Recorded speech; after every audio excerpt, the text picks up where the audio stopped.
মা ভাবছে মেয়ে আমার মুখ করবে রসান, এদিকে মেয়ে দিব্যি ব্লগ বানাতে ছুটে যাচ্ছে শ্মশান। হঠাৎ শুনি আমার দিদা মারা গেছে আর সবাইকে যেতে হবে শ্মশানে। আমিও দেরি না করে ঝটাপট রেডি হয়ে চলে গেলাম শ্মশানে। একে দেখার পর শ্মশানবাসী একটাই কথা বলে, মৃত দিদার ব্লগ বানিয়ে মনে লেগেছে দোল, একেও এর দিদার সাথে খাটে এবার তোল। শ্রাদ্ধ বাড়ির ব্লগ বানালে চ্যানেল যাবে দাঁড়িয়ে, তাই মানুষ এখন চলে যাচ্ছে সব সীমা ছাড়িয়ে।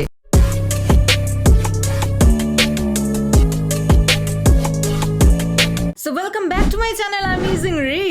একটা সময় ছিল যখন মানুষ বিয়ে বাড়ি, বার্থডে পার্টি এগুলোর ব্লগ বানাতো, কিন্তু এখন বদলে গেছে যুগ, বদলে গেছে সময়। তাড়াতাড়ি ভাইরাল হওয়ার জন্য এদের দেখা দেখি মানুষ এখন শ্রাদ্ধ বাড়িতে শ্মশানে ব্লগ বানাতে যায়। দেশে যে যা করছে টানতে সবাই আমারে, কারণ তুমি তো মেন নাটের গুরু, তুমি তো এদের গুরুমা। ওরা দেখছে কষ্ট করে ভালো ভিডিও বানালে ভিউজ আসছে না, কিন্তু তোমার মতো নোংরামি করে শ্রাদ্ধ ব্লগ বানালে তবেই ভাইরাল হওয়া যাবে, মিলিয়ন্সের কাছে সাবস্ক্রাইবার্স গেইন করা যাবে। তো তারাও তো সেই পথেই হাঁটবে, তাই না? ঠিক বলেছো দিদি ভাই। এবার আমরা দেখবো এনারই কিছু উত্তরসূরিকে। হঠাৎ শুনি আমার দিদা মারা গেছে আর সবাইকে যেতে হবে শ্মশানে। দিদা ওদিকে মারা গেছে, তুই এদিকে মেকআপ করছিস বসে বসে। বাহ বাহ বাহ, যোগ্য নাতনি তুমি। চলো আমার দিদা মারা যাওয়ার আর শ্মশানের ব্লগটা তোমাদের সাথে শেয়ার করি। শ্মশানে যাওয়ার ব্লগ কি দিনকাল পড়লো রে ভাই, তাও আমার নিজের দিদা মারা গেছে সেটার নাকি ব্লগ বানাবে। বারে বাহ বাহ বাহ।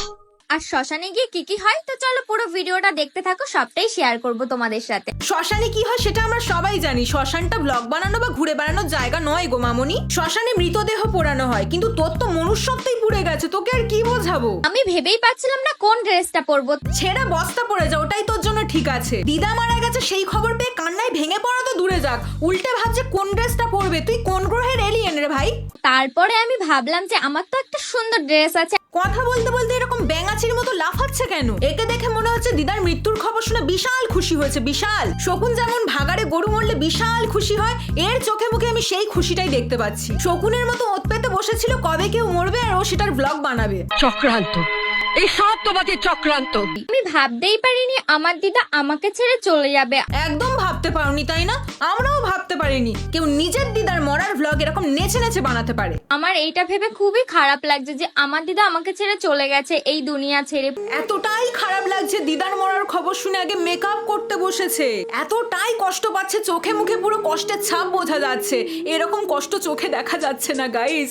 এত কষ্ট কেন দিলে, এত কষ্ট কেন দিলে, এত কষ্ট কেন দিলে ঠাকুর। সবারই একদিন না একদিন উপরে যেতে হবে, এইটা নিয়ে মন খারাপ করে আর কিছুই হবে না। হ্যাঁ হ্যাঁ, মন খারাপ করে কি আর হবে? যার মনটাই নেই তার মন খারাপ কি করে আর হবে? হায় হায় হয়ে হয়ে এমন ভাবে ফাউন্ডেশন লাগিয়ে লিপস্টিক লাগিয়ে শ্মশানে যাচ্ছে, এদেরকে দেখে বুঝতেই পারবে না যে শোক পালন করতে যাচ্ছে নাকি কোনো পার্টি অ্যাটেন্ড করতে যাচ্ছে। মন খারাপ করে আর কিছুই হবে না, এইটাই নিজের মনকে বুঝ দিচ্ছিলাম। তাও মনটা কেমন করছে দিদার জন্য, খুবই কষ্ট হচ্ছিল আমার। চোখে এক ফোঁটা দিদার জন্য জল নেই, মুখে এক ফোঁটা শোকের ছায়া নেই, তাও দিদি কষ্ট পাচ্ছে। কষ্টের গুতোই মেকআপ করছে নেচে নেচে, কারণ শ্মশানে গিয়ে কয়েকটা রিলস বানাতে হবে, তাই না? আমার ছোটবেলার থেকে যার সাথে এত কথা এত কিছু, যাকে আমি সবকিছু শেয়ার করতাম, হাসি মজা দুঃখ, আমাকে কত রকম গল্পও বলতো, যে তোকে এত ভালোবাসতো, এত গল্প শোনাতো, তার জন্য একটুও মায়া হচ্ছে না? দিব্যি ড্যাং ড্যাং করে সাজুগুজু করছিস, আবার নেচে নেচে ব্লগ বানাচ্ছিস, তোর ওটা মন নাকি পাথর ভাই? বাই দ্য ওয়ে, তোমরা কি তোমাদের বন্ধুদের সাথে চ্যাট করার সময় সেই পুরনো স্টিকার ইউজ করতে করতে বোর হয়ে গেছো? তাহলে আজ আমি তোমাদের সাথে পরিচয় করিয়ে দেবো বাবল কিবোর্ডের সাথে, যেটা ইউজ করে তোমরা 3D আর অ্যানিমেটেড স্টিকার সেন্ড করতে পারবে। তো আমরা কাউকে মেসেজ করার সময় নর্মাল টেক্সট করি, বাট বাবল কিবোর্ডে তোমরা কালারফুল টেক্সট স্টিকারস ইউজ করতে পারবে। এখন তো মিমস আমাদের লাইফের একটা পার্ট হয়ে গেছে, আর মজার ব্যাপার হলো এখানে তোমরা মিম শেয়ার করতে পারবে ডিরেক্টলি। এখানে তোমরা নিজের ফেস ও স্টিকার হিসেবে ব্যবহার করতে পারবে। নিজের বাবল হেড বানাও আর বানিয়ে ফেলো নিজের ফেসের স্টিকার। এখানে অনেক টাইপের ফন্টস, জোকস, শায়েরি থিম আছে, যেটা তোমরা খুব সহজেই ইউজ করতে পারো। এখানে তোমরা সব ওকেশনে স্টোরি পেয়ে যাবে, আর যেটা প্রতিদিন আপডেটও হয়। আর শুধু তাই নয়, এখানে তোমরা তোমাদের বন্ধুদেরকে মিম আর স্টিকার শেয়ার করে 500টা বাবল কয়েন্স পেয়ে যাবে, আর যেটা দিয়ে তোমরা পেয়ে যাবে merchandise, T shirt, joggers, bottle, mugs etcetera. Just tap করো নিউজ বাটনের, আপডেটেড থাকো বিভিন্ন টাইপের মশলা নিউজে। So what are you waiting for? Description আর পিন কমেন্টে লিংক দেওয়া আছে, যাও ডাউনলোড করো বাবল কিবোর্ড আর এনজয় করো। তোমাদের দিদা কি তোমাদের গল্প শোনাতো? আমাকে কিন্তু ছোটবেলা থেকে এখনো আমার দিদা আমাকে খুব গল্প বলতো, আর সেগুলোই আমি খুব মিস করছি। তোর দিদা তোকে ঠিকঠাক গল্পটা শোনাতে পারেনি, বাকি গল্পটা আমি শোনাচ্ছি।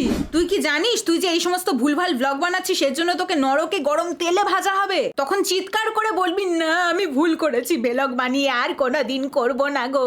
আর এইদিকে আমি মেকআপ করতে করতে দেখো মেকআপটা কি হয়ে গেছে, কারণ আমার এত টেনশন এত কষ্ট হচ্ছে আমার দিদার জন্য। এদের আর কিছু না, ঝাঁটা দিয়ে মারলে একেবারে শুধরে যাবে। ইমিডিয়েটলি রানু মণ্ডলকে খবর দেয়া হোক, কারণ একমাত্র রানু মণ্ডলই পারে এদেরকে ঝাঁটা মেরে শায়েস্তা করতে। আর এইদিকে আমি বুড়োটা একটু আঁকিয়ে নিলাম। এমন করে যত্ন সহকারে আইব্রো আঁকছে, দেখে মনে হচ্ছে বয়ফ্রেন্ডের সাথে ডেটে যাবে। ওরে তোর দিদা মারা গেছে, এসব কি করছিস? আমি কিন্তু সেই রকম কিছু সাজছি না, জাস্ট একটু চোখের উপর গ্লিটার দিয়েছি। চোখের উপর জম্পেশ করে গ্লিটার লেপটে বলছে আমি কিন্তু সেরকম কিছু সাজিনি। না না তুমি একদমই সাজনি, আমরাই চোখে ভুল দেখছি। তুই কি বিয়ে বাড়ি যাচ্ছিস নাকি তাই যে গ্লিটার লাগাচ্ছিস? তোর দিদা মারা গেছে, মানুষটাকে শেষবারের মতো একবার দেখে আয় ভাই। আর ওইদিকে আমি ভাবছিলাম দিদাকে না নিয়ে চলে যায়, কারণ আমার সাজতে সাজতেই তো অনেকক্ষণ লেগে যাচ্ছে। তোর দিদাকে নিয়ে চলে গেলেই তারা ভালো কাজ করবে, কারণ যে নাতনি তার দিদার মৃত্যুর খবর শোনার পর হই হই করে ব্লগ বানাতে যায় তার শ্মশানে যাওয়া মানায় না। লাস্টে আমি সেন্টটা মারতেই ভুলে গেছি। তুই আর একটা জিনিস মারতে ভুলে গেছিস, কি বলতো? তোর মুখে টেপ। তোর মুখে এবার থেকে তুই টেপ মেরে রাখ, কারণ তোর মুখ থেকে আর একটাও কথা সহ্য করা যাচ্ছে না। আর এইদিকে আমার লুকটা দেখো কেমন, একটু পরি পরি লাগছে না আমাকে না দেখতে? ওরে আমার পরি রে, পরি হয়ে তুমি আকাশে উড়ে যাও গো সোনা। তোমাকে আর এখানে থাকতে হবে না, আকাশে উড়ে উড়ে তুমি অন্য গ্রহে চলে যাও। ফাইনালি আমি শ্মশানে চলে এলাম।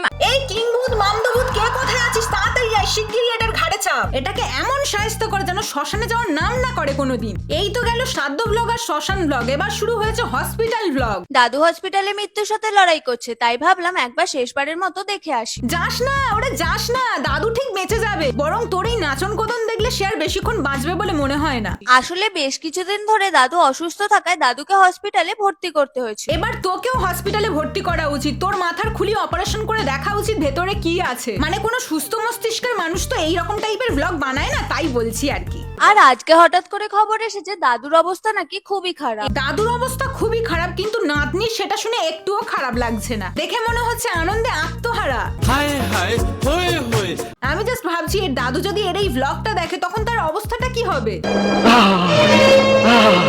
তো আমি আজকে যাবো হসপিটাল। আমার একটা কাকু খুব অসুস্থ, প্রায় মরমর অবস্থা, ভেন্টিলেশনে ভর্তি আছে। তো ব্যাস আবার আর একটা চলে এসেছে। এই সমস্ত নোংরা ভিডিও বানানো কি এখন ট্রেন্ড হয়ে গেছে? একটু হালকা করে মেকআপ করে নিচ্ছি, আর হালকা করে করছি। আমি ভ্যাসলিনটা দেবো চোখের নিচের পোর্শনে, যাতে করে আমাকে দেখে মনে হয় আমি দুঃখিত। ওরে ভাই, এর একই বুদ্ধি। লোকে যাতে মনে করে ও খুব দুঃখে আছে সেজন্য চোখের তলায় ভেসলিন লাগিয়ে নিয়েছে। দিদি এত বুদ্ধি নিয়ে তুমি ঘুমাও কি করে? দিদির বুদ্ধি আছে। আমি ভ্যাসলিনটা দেবো চোখের নিচের পোর্শনে, যাতে করে আমাকে দেখে মনে হয় চোখ দিয়ে জল পড়ছে। ভেসলিন লাগিয়ে তুমি যে এই কান্নার নাটকটা করলে, এই ব্লগটা তো সবাই দেখতে পেয়ে গেল, সবাই তো জেনে গেল তুমি সেদিন নাটক করেছিলে। মানে কুচভি গাইজ, আমি আর নিতে পারছি না। মানুষ ভাইরাল হওয়ার জন্য ঠিক কতটা নিচে নামতে পারে সেটা এদেরকে না দেখলে আমি বুঝতে পারতাম না। যাই হোক, সবশেষে আমি একটাই কথা বলবো, এই টাইপের নির্লজ্জ মেয়েদেরকে দেখে ইন্সপায়ার হয়ে শ্রাদ্ধ বাড়ি, শ্মশান, হসপিটালে ব্লগ বানিও না। এরা হয়তো দাঁত কেলিয়ে শ্রাদ্ধ ব্লগ করে ফলোয়ার্স গেইন করেছে, কিন্তু রেসপেক্ট না। তবে তাতে এদের কিছু যায় আসে না, ফলোয়ার্স তো বেড়েছে, উল্টে শ্রাদ্ধ বাড়িতে ব্লগ বানিয়ে এরা গর্ববোধ করে। আগে থেকে এখন মনে হয় না যে ভালোই করেছি, বিশ্বাস করো। ভিডিও করে বলতে ভালো করেছে। সত্যি মানে শ্রাদ্ধ ব্লগ করে আবার বুক ফুলিয়ে বলছে যা করেছি ভালো করেছি, লজ্জাও করে না এদের। আর এদের এরকম বাড়াবাড়ি দেখে বাকি ছেলে মেয়েগুলো এসব শুরু করে দিয়েছে।